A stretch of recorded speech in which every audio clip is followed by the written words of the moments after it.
Friends, आज के video में हम बात करेंगे polish British writer Joseph Conrad की एक स्टोरी के बारे में जिसका नाम है टुमारो।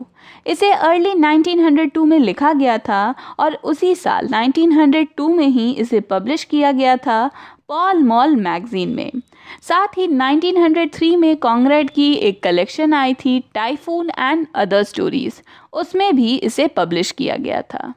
फ्रेंड्स, आप इस स्टोरी के टाइटल को समझ ही सकते हैं, टुमारो। टुमारो का मतलब होता है आने वाला कल, जो अगला दिन आने वाला है। और इस वर्ड का इस स्टोरी में एक बहुत ही ज़्यादा इम्पॉर्टेंट यूज़ है, क्योंकि इस स्टोरी का जो मेन कैरेक्टर है वो बार बार इस वर्ड का यूज़ करता है अपने बेटे से रिलेट करके। और ये क्यों करता है ये हम आगे इस स्टोरी में समझेंगे। साथ ही फ्रेंड्स, ये जो स्टोरी है ये कुछ 4 मेजर कैरेक्टर्स के अराउंड घूमती है। इन्होंने अपनी पास्ट में कैसा किया, इनकी प्रेजेंट लाइफ कैसी है और कैसे ये सभी अपनी लाइफ से परेशान हैं, किसी ना किसी तरह परेशान हैं, कुछ और चाहते हैं, कुछ और अचीव करना चाहते हैं। तो ये सब कुछ हम समझेंगे जब हम इस स्टोरी को पढ़ेंगे। फ्रेंड्स, जोसेफ कॉनरेड एक पॉलिश ब्रिटिश राइटर थे जिनका जन्म हुआ था 3 दिसंबर 1857 में और उनकी डेथ हुई थी 3 अगस्त 1924 में।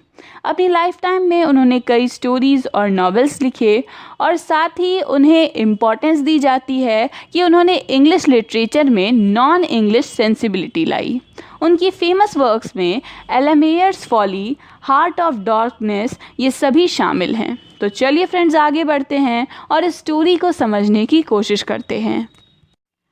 इस स्टोरी की शुरुआत होती है हमारे पहले मेजर कैरेक्टर से, जिसका नाम है कैप्टन हैगबर्ड। ये कैप्टन हैगबर्ड अपनी जवानी के समय में एक सेलर हुआ करता था, लेकिन इसे समुद्री यात्रा पर जाना बिल्कुल भी नहीं पसंद। ये एक ऐसा सेलर था जो ज़मीन पर ज़्यादा समय बिताना पसंद करता था और कहा जाता है कि जो सबसे लंबी यात्रा इसने आज तक की है, सबसे लंबी जो समुद्री यात्रा इसने की, वो केवल 16 डेज़ की थी। तो हम समझ ही सकते हैं कि समुद्री यात्राएं इसके लिए कोई बहुत ज़्यादा एडवेंचरस नहीं रही थी। अब ये जो कैप्टन हैगबर्ड है, इसके बारे में बताया जा रहा है कि इसकी वाइफ की डेथ हो चुकी है और अब इसकी फैमिली में कोई नहीं बचा। इसका एक बेटा था जो 16 साल पहले, 16 ईयर्स पहले अपने घर से भाग गया एक समुद्री यात्रा पर और आज तक नहीं लौटा है। और अब अपनी वाइफ के डेथ के बाद ये जो कैप्टन हैगबर्ड हैं, ये अपने बेटे को ढूंढने की बहुत कोशिश कर रहे हैं। इनके बेटे का नाम है हेनरी हैगबर्ड और ये कई अखबारों में कई पोस्टर्स लगवाते हैं, अखबारों में नोटिसेस देते हैं, सब कुछ ये कहकर कि अगर कोई मेरे बेटे के बारे में जानकारी दे तो मैं उसे इनाम दूंगा, या हेनरी तुम प्लीज़ घर वापस लौट आओ। इस तरह के इम्प्रेशंस, इस तरह के पोस्टर्स ये छपवाते रहते हैं कि बस इनका बेटा जो है वो किसी तरह घर लौट आए। अब ये जो कैप्टन हैगबर्ड हैं, ये पहले एक दूसरे शहर में रहा करते थे, लेकिन इन्हें पता चला कि इनका बेटा जो है वो कोलब्रुक नाम के एक शहर में देखा गया है। तो वो अपना सारा घर, अपनी सारी ज़मीन बेचकर यहाँ कोलब्रुक आ गए, ये सोचकर कि जब मेरे बेटे का मन करेगा तो वो ज़रूर ही इसी शहर में लौट कर आएगा, वो पहले भी यहाँ रह चुका है। और इसलिए उन्होंने कोलब्रुक में थोड़ी सी ज़मीन खरीद ली समुद्र के किनारे और उस ज़मीन पर 2 छोटी छोटी झोपड़ियाँ बना दी। जब भी कोलब्रुक के लोग उससे पूछते कि उसका बेटा कब आएगा, तो इस पर कैप्टन हैगबर्ड जवाब देते कि वो अगले हफ्ते आएगा। फिर जब वो अगले हफ्ते नहीं आता तो धीरे धीरे उन्होंने कहना शुरू कर दिया कि वो अगले महीने आएगा। फिर धीरे धीरे जब वो अगले महीने भी नहीं आया तो वो कहने लगे कि वो अब नेक्स्ट स्प्रिंग आएगा, अगले साल आएगा। लेकिन इस तरह से जब कई साल बीत गए तो उन्होंने एक नया आंसर चुना और वो जवाब देते कि मेरा बेटा टुमारो आएगा, यानी कल मेरा बेटा आएगा। और इसी से इस स्टोरी का टाइटल रखा गया है टुमारो। ये एक फादर की होप है कि उनका बेटा उनके घर लौट के आएगा और इसीलिए ये टुमारो वर्ड जो है ये बहुत ज़्यादा इम्पोर्टेंस रखता है इस स्टोरी में। तो ये जो कैप्टन हैगबर्ड हैं, ये सबसे यही कहते हैं कि मेरा बेटा, my son will return tomorrow. अब मैंने आपको बताया कि ये जो कैप्टन हैगबर्ट हैं, इन्होंने 2 झोपड़ियाँ बनवाई हैं।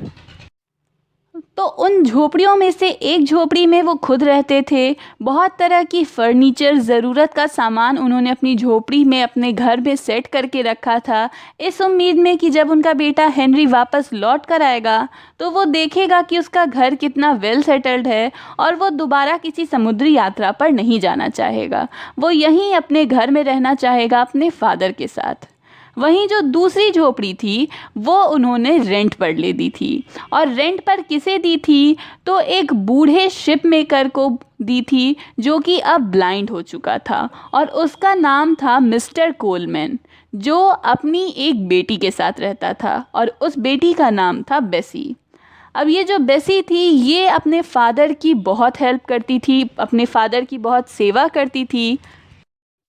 चूंकि मिस्टर कोलमैन देख नहीं सकते थे तो बेसी को उनकी हर एक ज़रूरतों का ख्याल रखना पड़ता था। वो घर के सारे काम करती थी और अपनी फादर की भी केयर करती थी। लेकिन इस बात का उसके फादर बहुत गलत मिसयूज़ कर रहे थे और वो बेसी को एक स्लेव की तरह ट्रीट करते थे। जो चीज़ें वो हाथ बढ़ाकर भी ले सकते थे या थोड़ी सी मूवमेंट से उन्हें मिल जाती थी, वो हर एक चीज़ के लिए बेसी को आवाज़ देते थे। यहाँ तक कि वो खाना भी या चाय पीना भी खुद से नहीं करते थे, पूरी तरह से बेसी पर डिपेंडेंट हो गए थे। और एक तरह से अब हम कह सकते हैं कि ये जो बेसी है, इसकी लाइफ बहुत ही ख़राब चल रही थी क्योंकि इसे एक स्लेव की तरह ट्रीट किया जा रहा था। अब ये जो कैप्टन हैगबर्ट हैं, इन्हें बेसी बड़ी पसंद थी। ये देखते थे कि किस तरह बेसी अपने फैमिली का ख्याल रखती है, कितनी हार्ड वर्किंग है, और ये बेसी से कहते थे कि मुझे पता है तुम्हें किस तरह की लाइफ जीनी पड़ रही है।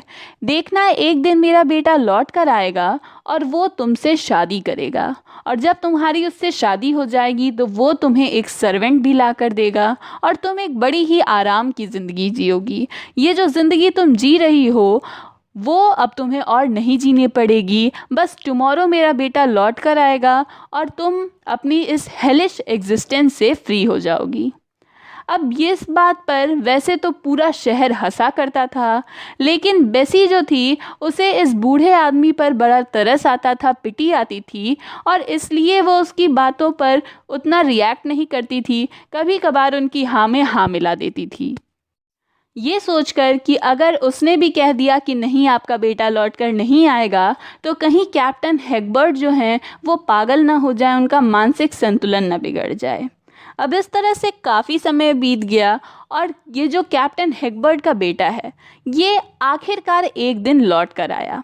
कैप्टन हैगबर्ट जो थे वो अपनी झोपड़ी के बाहर की ज़मीन पर स्पेड से कुछ काम कर रहे थे। गड्ढे करके रखे थे उन्होंने, ये सोचकर कि जब मेरा बेटा लौट कर आएगा तो उन गड्ढों में फूल के बीज लगाए जाएंगे, मेरा बेटा खुद चुनेगा। तो इसी तरह वो गड्ढे कर रहे थे कि तभी वहाँ पर जो असली हेनरी हैगबर्ट है वो लौट कर आया। और वो अपने फादर का, कह सकते हैं कि उसने आने के साथ ही अपने फादर का थोड़ा मजाक उड़ा दिया कि ये क्या मिट्टी में गंदे वाले काम कर रहे हैं आप। और यहाँ पर कहा जाता है कि कैप्टन हैगबर्ट जो हैं वो अपने बेटे को देखकर उसे पहचान गए, लेकिन उसके बिहेवियर से उन्हें बहुत दुख हुआ और इसलिए उन्होंने ये मानने से इनकार कर दिया कि ये जो लड़का उनके सामने खड़ा है, ये जो मैन उनके सामने खड़ा है, ये उनका बेटा हेनरी हैगबर्ट है। और वो ये कहते हुए कि स्ट्रेंजर तुम यहाँ से चले जाओ, ये कहकर वो अपने कमरे में, अपने घर में चले गए और उन्होंने दरवाज़ा बंद कर दिया। बेसी जो थी उसने ये नज़ारा अपनी आंखों से देखा तो वो बाहर आई और उसने हेनरी हैगबर्ट से पूछा कि क्या वो सचमुच असली हेनरी है। तो इस पर हेनरी ने जवाब दिया कि हाँ, मैं असली हेनरी हूँ। और जब वो रोशनी के सामने आया तो बेसी ने ये देखा कि किस तरह दोनों फादर सन जो थे उनका चेहरा बहुत मैच करता था। अब यहाँ पर एक बात और नोटिस करने वाली है कि कैप्टन हैगबर्ट ने इतनी बार बेसी से कहा कि मेरा बेटा आकर तुमसे शादी करेगा, तुम्हारी इस एग्जिस्टेंस से तुम्हें आज़ाद करेगा, कि कहीं ना कहीं बेसी जो थी उसके मन में भी थोड़ी उम्मीद थी कि शायद हो सकता है हेनरी हैगबर्ट लौट कर आए और वो सचमुच मुझसे शादी कर ले। लेकिन ये जो हेनरी उसके सामने खड़ा था, ये उसकी इमेजिनेशन से बिल्कुल अलग था। बेसी ने हेनरी को समझाने की कोशिश की कि तुम्हारे फादर जो हैं वो तुमसे बहुत प्यार करते हैं और वो हमेशा से तुम्हारे लौटने का इंतज़ार कर रहे हैं। जिस पर ये जो हेनरी था वो बहुत हंसने लगा और उसने अपनी लाइफ के बारे में बेसी को बताया। उसने बताया कि जब तक मैं अपने पेरेंट्स के साथ रहता था वो मुझ पर बहुत ज़्यादा दबाव देते थे, बहुत ही कंट्रोलिंग पेरेंट्स थे और मेरी बहुत पिटाई होती थी। मैं एक सेलर बनना चाहता था, लेकिन चूंकि मेरे फादर को खुद सेलिंग नहीं पसंद थी तो वो मुझे भी सेलर नहीं बनने देना चाहते थे। वो चाहते थे कि मैं एक लॉयर के ऑफिस में एक क्लर्क का काम करूं और इस तरह से मुझे फोर्स करने के लिए उन्होंने मुझे कई बार मारा। जिस रात मैं भाग गया अपने घर से, उससे 2 रातें पहले भी मेरी बहुत पिटाई हुई थी और इसलिए आखिरकार मुझे घर छोड़कर भागना पड़ा। तो अब ये जो मेरे फादर हैं, ये जो मुझे प्यार दिखा रहे हैं, ये दिखा रहे हैं कि अपने बेटे को वो मिस कर रहे हैं, वो अपने बेटे को मिस नहीं कर रहे हैं, वो वापस से मुझे अपने सपनों में उलझाना चाहते हैं। वो चाहते हैं कि मैं एक लॉयर का क्लर्क बन जाऊं, उनके ख़रीदे हुए ज़मीन पर रहूं और जिसे वो झोपड़ी कह रहे हैं, ये जो बरों की तरह, खरगोश के बिलों की तरह इन्होंने झोपड़ियाँ बनाई है, वो चाहते हैं मैं यहाँ अपनी ज़िंदगी बिताऊँ। अब बेसी कहती है कि इसमें प्रॉब्लम क्या है, वो तुम्हारे फादर हैं, उन्होंने तुम्हारे लिए पैसे जमा किए हैं और ये सब कुछ तुम्हारा है। तो हेनरी अब उसे अपनी लाइफ के बारे में बताता है कि मैंने एक बहुत ही अच्छी लाइफ जी है। मैं यहाँ से जब भागा उसके बाद मैं एक वैगाबॉन्ड बन चुका हूँ, यानी मैंने कई जगहें घूमी हैं, मैं कई विमेन के साथ रह चुका हूँ, मैंने बहुत पैसे कमाए हैं और बहुत पैसे उड़ाए हैं और ये जो मुझे फ्रीडम मिली, ये जो मुझे आज़ादी मिली कहीं भी जाने की, ये एक नशे की तरह है। अब मैं दोबारा किसी एक जगह पर नहीं रह सकता हूँ, ये पॉसिबल ही नहीं है कि मैं यहीं पर रहूँ, अपनी ज़िंदगी बिताऊँ। मैं तो अब आज़ाद पंछी हो चुका हूँ और कोई भी जगह मुझे 1 वीक से ज़्यादा तो रोक ही नहीं सकती। और वैसे भी मैं यहाँ आना नहीं चाहता था। ये जो मेरे फादर हैं, इन्होंने इतना ज़्यादा एडवर्टाइज़ किया मेरे नाम के लिए कि जो मेरे फ्रेंड्स थे वो कहने लगे कि जाओ यार मिलो अपने फादर से, वो तुम्हें कुछ पैसे भी दे सकते हैं। यही सोचकर मैं यहाँ पर उनसे मिलने आ गया। अब ये सब कुछ सुनकर ये जो बेसी थी, इसका दिल तो पूरी तरह से टूट ही चुका था। और उधर खिड़की से कैप्टन हेगबर्ट जो थे वो चिल्ला रहे थे कि बेसी उस स्ट्रेंजर से बात मत करो, वो एक गलत इंसान है, उससे दूर रहो, मेरा बेटा आएगा कल, वो तुमसे शादी करेगा।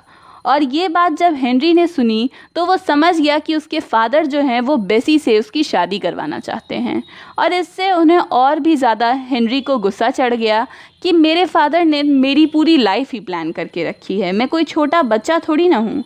और उसने बेसी से कहा कि मैं यहाँ से जा रहा हूँ, क्या तुम मुझे कुछ पैसे दे सकती हो? मेरे पास पैसे नहीं है वापस से ट्रेन पकड़ने को। तो इस पर बेसी घर के अंदर जाती है और पैसे लेकर आती है और जो भी पैसे उसके पास थे वो हेनरी को देती है और कहती है कि ये लो पैसे और यहाँ से चले जाओ। मेरे पास अगर और पैसे होते तो मैं तुम्हें वो भी दे देती, बस मैं चाहती हूँ कि तुम मुझे भी भूल जाओ और मैं तुम्हें भूल जाऊँ। जिस पर हेनरी कहता है कि मैं तुम्हें कभी नहीं भूलूंगा और वो अपना हैट पहनता है। वहाँ से जाने से पहले वो आखिरी बार एक बार बेसी को किस करता है और रात के अंधेरे में गायब हो जाता है। बेसी को जब पता चलता है कि जो होप उसके मन में थी वो टूट चुकी है, अब उसका कुछ नहीं हो सकता, उसे अपने फादर के साथ ही रहना है, तो वह हेनरी के पीछे दौड़कर भागती है, लेकिन हेनरी तो वहाँ से जा चुका होता है। उधर कैप्टन हेगबर्ट जो हैं वो अपनी खिड़की से पूछते हैं बेसी से कि क्या वो स्ट्रेंजर यहाँ से चला गया, जिस पर बेसी जवाब देती है कि हाँ वो यहाँ से जा चुका है। कैप्टन हेगबर्ट जो हैं वो बहुत खुश होते हैं और कहते हैं कि वो एक इम्पोस्टर था, एक धोखेबाज था, तुम चिंता मत करो, मेरा बेटा टुमारो ज़रूर आएगा। और यहाँ पर फ्रेंड्स ये स्टोरी जो है ये ख़त्म हो जाती है। इस स्टोरी में कई तरह की इमोशंस को दिखाया गया है। एक फ़ादर का इंतज़ार, एक फ़ादर की होप अपने बेटे के लिए, एक बेटा जो अपनी पास्ट लाइफ को भूल नहीं पाया है और एक वुमेन जो अपनी प्रेजेंट लाइफ से परेशान है। इन चारों की ही स्टोरी को यहाँ पर बताया गया है और बहुत ही फेमस और बहुत ही ज़्यादा प्रोडक्टिव ये स्टोरी रही है। तो फ्रेंड्स ये थी जोसेफ कॉनराड की स्टोरी टुमारो। अगर आपको वीडियो पसंद आई तो प्लीज़ लाइक, कमेंट और शेयर करें।